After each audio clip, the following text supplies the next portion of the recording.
दोस्तों नमस्कार। CNZ report channel पर आपका बहुत बहुत स्वागत है, अभिनंदन है। आज का वीडियो हमारे शिक्षा मित्र भाई बहनों के लिए है। पहले तो सभी जितने भी साथी इस वीडियो को देख रहे हैं सभी को हमारा नमस्कार। आज इस वीडियो में अगर आप शिक्षा मित्र हैं तो आप वीडियो पूरा सुनिएगा, समझिएगा, अंत तक देखिएगा और जितने भी शिक्षा मित्र हैं एक एक शिक्षा मित्र तक जरूर भेजिएगा।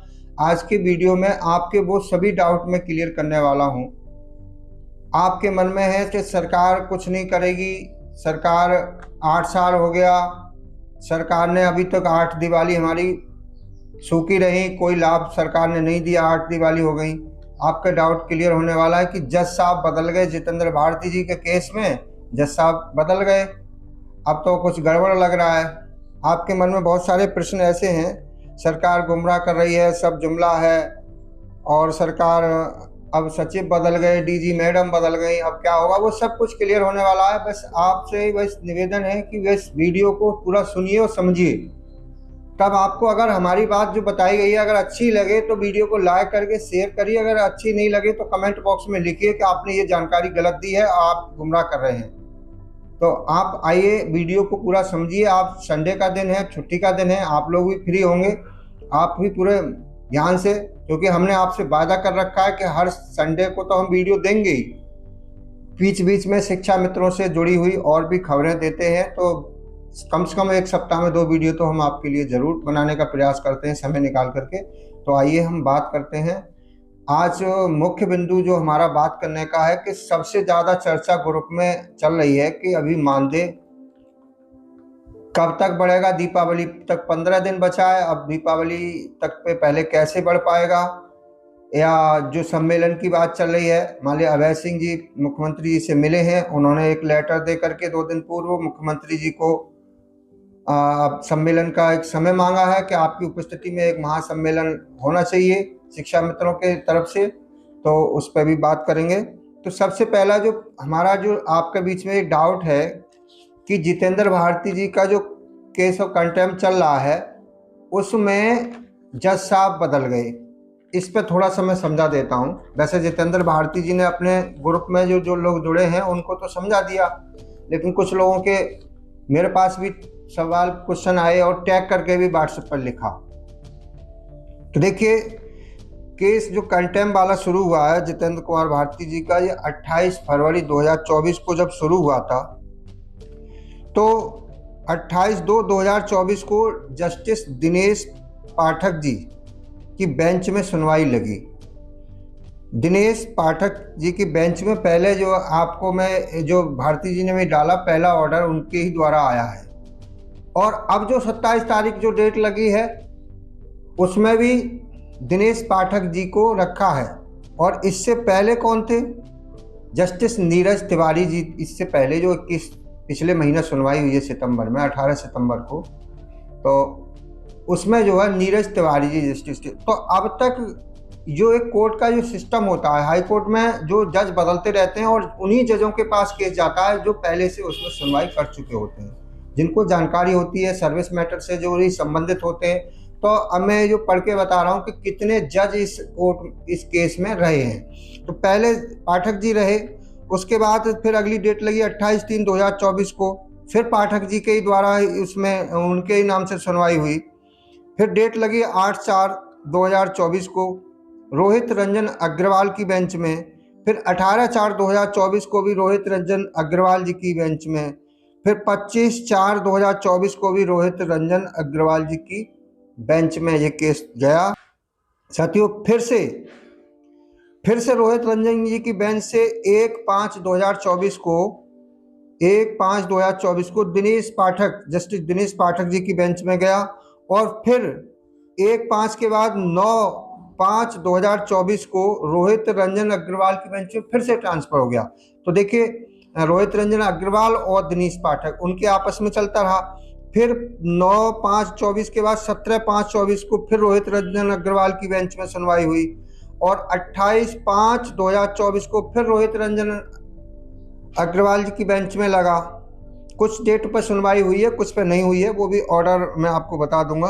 फिर 28/5/2024 को फिर से जज चेंज हुए इसमें, 28/5/2024 को रोहित रंजन अग्रवाल की बेंच से जो ट्रांसफ़र हुआ, तो इसमें 11/7/2024 को 11 जुलाई 2024 को सलिल कुमार राय की बेंच में गया है। फिर अगला जो है 7/8/2024 को फिर सलिल कुमार राय, 10/9/2024 को फिर सलिल कुमार राय की बेंच में, और 24/10/2024 को फिर सलिल कुमार राय की बेंच में, यानी 4 बार।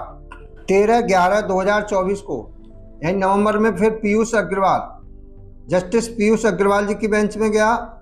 14/11 को फिर पीयूष अग्रवाल की बेंच में, 19/11/24 को फिर पीयूष अग्रवाल की बेंच में, 18/12 को फिर पीयूष अग्रवाल जी की बेंच में।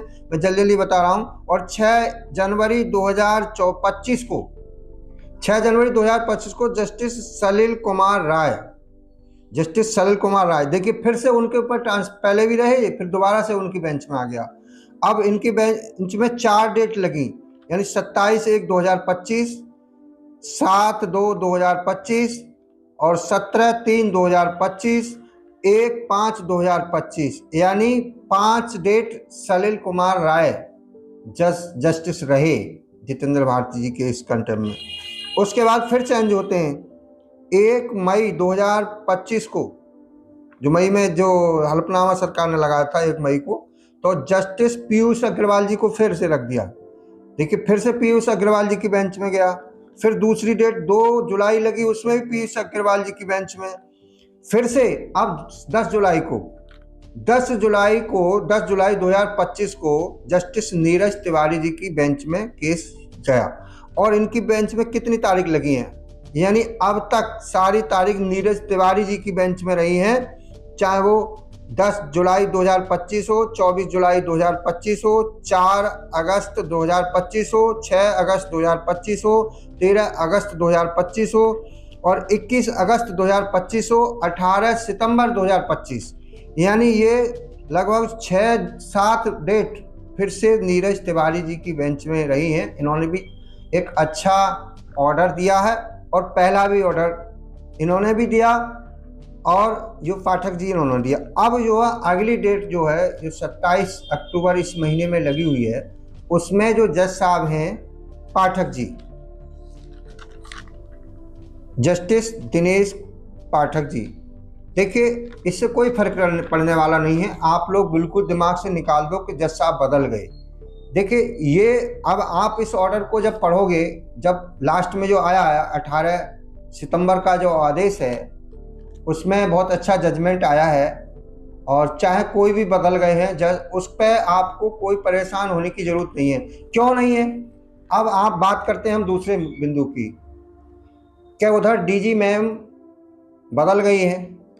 अभी 3 तारीख में लेटर आया और 4 तारीख को मीटिंग हुई है। अगर आपने एक ये लेटर मीटिंग हुआ है वो व्हाट्सएप पे भी आया होगा कल की तारीख में, 4 तारीख में मीटिंग हुई है। तो उसमें पूरे प्रदेश के समस्त मानव संपदा पोर्टल पर जो मानदेय का से संबंधित कार्य देखते हैं, जो उसका बैलेंस देखते हैं, जो जहाँ भी वित्तीय लेन देन से जो भी पटल सहायक हैं, पटल प्रभारी हैं, उनका एक ऑनलाइन मीटिंग भी लिया गया है। लेकिन कुछ चर्चा उसमें मानदेय संबंधित हुई है, लेकिन शिक्षा मित्रों का नाम नहीं आया। लेकिन दूसरी मीटिंग, एक पत्र जारी हुआ है, और पत्र जारी हुआ है, इसको मैं पढ़ के बता रहा हूँ। इसमें क्या आदेश हुआ है, देखिए पहले और अब में क्या फर्क है सरकार में। अब आपको ये समझना होगा कि अब तक तो 8 दीपावली में आप ये बताइए, इससे पहले 5 सितंबर 2025 से पहले क्या मुख्यमंत्री जी ने आपसे कभी घोषणा की कि आपका हम मानदेय बढ़ाने जा रहे हैं, बहुत अच्छा करने जा रहे हैं? कभी भी 8 साल के अंदर पहली बार मुख्यमंत्री जी ने शिक्षा मित्रों को अपने मुख से, अपने मुखारबिंद से उनके मानदेय वृद्धि की, अच्छा करने की बात कही है। शिक्षा मित्र और अनुदेशकों के मानदेय को बढ़ाने के लिए भी हम लोग आगे कार्य कर रहे हैं। आप ही बताइए, क्या इससे पहले कभी मुख्यमंत्री जी ने कहा? चुनावी घोषणाएं हुई हैं, लेकिन मुख्यमंत्री जी द्वारा नहीं हुई होगी। 8 साल में पहली बार हुआ है, तो आपका मानदेय वृद्धि होना है, निश्चित समाधान होना है, अच्छा होना है। दूसरी बात आप बताइए, 8 साल में चाहे वो हाई कोर्ट रहा हो, सुप्रीम कोर्ट रहा हो, क्या कोई भी जजमेंट जैसे जितेंद्र भारती जी ने केस जो लड़ा है लीगल तरीके, उस हिसाब से जो ऑर्डर आया है, ऐसा जजमेंट कोई आया कि जिसमें 4 सचिवों को कोर्ट में तलब किया गया हो और माफी मांग रहा है, सचिव साहब द्वारा माफी मांगी जा रही है, समय मांगा जा रहा है, तो उसकी कोई लिमिट होती है। अब उधर तो कोर्ट का भी दबाव, उधर सरकार ने भी घोषणा कर रखी है। अब बीच में बात यह है कि समय कितना लगेगा दीपावली से पहले, तो या तो सम्मेलन करके घोषणा करी जाए या सम्मेलन बाद में हो, पहले मुख्यमंत्री जी शासनादेश जारी करा दें। तो इसको लेकर के कुछ अच्छा करने के लिए सरकार में हलचल है और ये काम तो आपका 100% होना है, इसमें कोई दो राय नहीं है, कोई झूठी बात नहीं है। ये आप लोगों को दिमाग से बिल्कुल निकाल देनी चाहिए। बाकी अभी एक पत्र जो जारी हुआ है, ये कार्यालय अपर मुख्य सचिव बेसिक शिक्षा एवं माध्यम शिक्षा उत्तर प्रदेश शासन, महत्वपूर्ण निर्देश। अब ये महत्वपूर्ण निर्देश को समझिए, ये क्यों जारी हुआ है, इसमें क्या लिखा है। अगर ये लेटर की बात कुछ लोगों ने पढ़ लिया होगा, हो सकता है कल लेटर आया है, ये मैं शाम वीडियो नहीं बना पाया, लेकिन कुछ साथियों ने पढ़ लिया होगा, लेकिन आपने तो नहीं पढ़ा है ना। आप वीडियो तो सुन लीजिए, मैं उस लेटर को पढ़ के बता रहा हूँ और लेटर भी मैं डाल दूंगा ग्रुप में और इस पर भी लगा दूंगा। देखिए इसमें है लखनऊ से, जो 3 तारीख में जारी हुआ था। सभी जो अधिकारी हैं सचिवालय में उनको जो है निर्देश किया गया है। महानिदेशक स्कूल शिक्षा उत्तर प्रदेश, निर्देशक मध्याह्न भोजन, निर्देशक बेसिक माध्यमिक, सचिव बेसिक शिक्षा परिषद, सचिव परीक्षा नियामक, अपर शिक्षा निदेशक यानी सभी अधिकारियों से कहा कि संज्ञान में आया है कि माननीय न्यायालय के कई प्रकरणों में जब माननीय न्यायालय द्वारा सक्षम अधिकारी को निर्णय लेने हेतु आदेश दिया जाता है, तो सक्षम अधिकारी द्वारा कई प्रकरणों में सक्षम होने के बाद भी अपने स्तर से निर्णय न लेकर के उच्च स्तर के अधिकारियों को अनावश्यक रूप से मार्गदर्शन के लिए प्रकरण संदर्भित कर दिया जाता है। सक्षम अधिकारी द्वारा माननीय न्यायालय में अवमाननावाद की स्थिति होने पर अपनी जिम्मेवारी लेने के बजाय उच्च स्तर के अधिकारियों को मार्गदर्शन हेतु भेजे गए पत्र की प्रति माननीय न्यायालय में दाखिल कर दी जाती है, जिसमें अवमाननावाद में सक्षम प्राधिकारी को साथ साथ उच्च अधिकारियों को भी जिम्मेदारी उत्तरदायित्व न होने के बाद भी प्रतिवादी बना करके व्यक्तिगत रूप से नोटिस तामील किए जाते हैं। यानी जिस अधिकारी को जिम्मेदारी है जिस विभाग की, वो अधिकारी उस कोर्ट के आदेश की अवहेलना करके उच्च अधिकारी का नाम लेकर के उनको निर्देशित करके वहाँ पर बोल देता है कोर्ट में, और उनको अवमानना के लिए उसमें पार्टी बना दिया जाता है, उनको नोटिस जारी हो जाता है। तो इसमें क्या कहा है उन्होंने दूसरे नंबर पर, उपरोक्त को के दृष्टिकोण आप सभी को निर्देशित किया जाता है कि माननीय न्यायालय के आदेश के अनुपालन हेतु सक्षम अधिकारी द्वारा नियमों, अधिनियमों एवं शासनादेशों के आलोक में समुचित परीक्षण कर गुण दोष के आधार पर नियम संगत निर्णय लिया जाएगा। देखिए कितना कड़ी बात की गई। अगर कोई प्राधिकारी सक्षम प्राधिकारी है और वो अपनी कार्रवाई करने से कोर्ट के आदेश आया और वो बच रहा है, तो उसके खिलाफ कार्रवाई की जाएगी।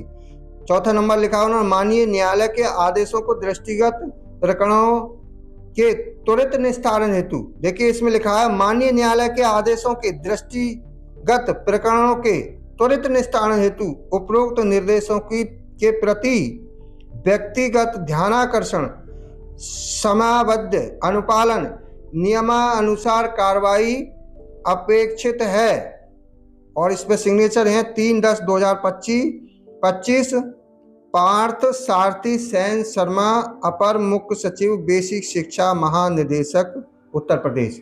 अब इस लेटर से आप समझ सकते हैं कि सरकार का कोई भी सक्षम प्राधिकारी, चाहे वो बेसिक शिक्षा का मुख्य सचिव, अपर सचिव, डीजी मैडम, कोई भी हो, मैं नाम किसी का नहीं ले रहा, कोई भी प्राधिकारी हो, उनको इस विभाग में बेसिक में उसमें अच्छा माध्यमिक हो बेसिक हो नियुक्त अगर अपने कार्य के बचते हैं और उच्च अधिकारियों को प्रेषित कर देते हैं कोई कार्रवाई, जैसा कि कोर्ट के आदेश शिक्षा मित्रों के पक्ष में आए हुए, और 6 महीना क्या, इसमें 20 महीना होने वाले हैं, जनवरी टू 10 महीना तो यही हो चुके। अब पूरा साल 24 निकल गया, 12 महीना, लगभग 22 महीना हो गया, अभी आदेश का पालन नहीं हुआ। अब ये आदेश भी इन चारों सचिवों की गले की हड्डी बना है। आपने 18 तारीख का आदेश पढ़ा है? नहीं पढ़ा हो तो मैं पढ़ के सुना सकता हूं। अगर आपने नहीं पढ़ा हो तो मैं पढ़ के सुना दूंगा। उसमें इतना सख्त आदेश दिया है कि जो इसमें पार्टी है, सरकार के जो सचिव हैं, जिस आदेश का अनुपालन करते हुए लिखित एफिडेविट, लिखित में जो 27 तारीख है लगाई है, 1 महीने जो अंतिम तारीख है, इसमें लिखित में पेश करें ला करके कि हमने इस शिक्षा मित्रों का ये कार्य कर दिया है। तो आप ये समझ रहे हैं कि ये आपके मन में कुछ भ्रम है कि साहब सरकार कोर्ट के आदेश को नहीं मानेगी, सरकार गुमराह कर रही है, चुनावी लॉलीपॉप है, बहुत सारे कुछ लोग कमेंट कर देते हैं। तो इन कमेंटों से दूर हट जाइए। अब हम योगी जी के, सभी लोग योगी जी के गुणगान करिए, योगी जी के ही सकारात्मक, उनके लिए अपनी बात लिखिए, सकारात्मक लिखिए। योगी सरकार ही तुम्हारा भला करने जा रही है और अच्छा करने जा रही है। एक बिंदु और छूट गया। अब बात आती है, कुछ लोग हमें कमेंट, जैसे हमारे वीडियो में कमेंट बहुत अच्छे आते हैं, 100 में से 1 या 2 कमेंट को छोड़ के 98 कमेंट आपके इतने बेहतर आते हैं कि वो ही हमें मोटिवेट करते हैं और हम वीडियो बनाने के लिए मजबूर हो जाते हैं कि आपका इतना प्यार मिलता है कि उस कमेंट, 1-2 कमेंट की बता दूं। पॉजिटिव तो 98 है, 2 नेगेटिव। वो एक साथी कहता है तुमने सुप्रीम कोर्ट में अभी केस तुम्हारे कब पड़ रहा है। कुछ साथी कहते हैं साहब ये 1% ही लोग हैं जो कि सरकार कुछ नहीं करेगी, बेवकूफ़ बना रही है।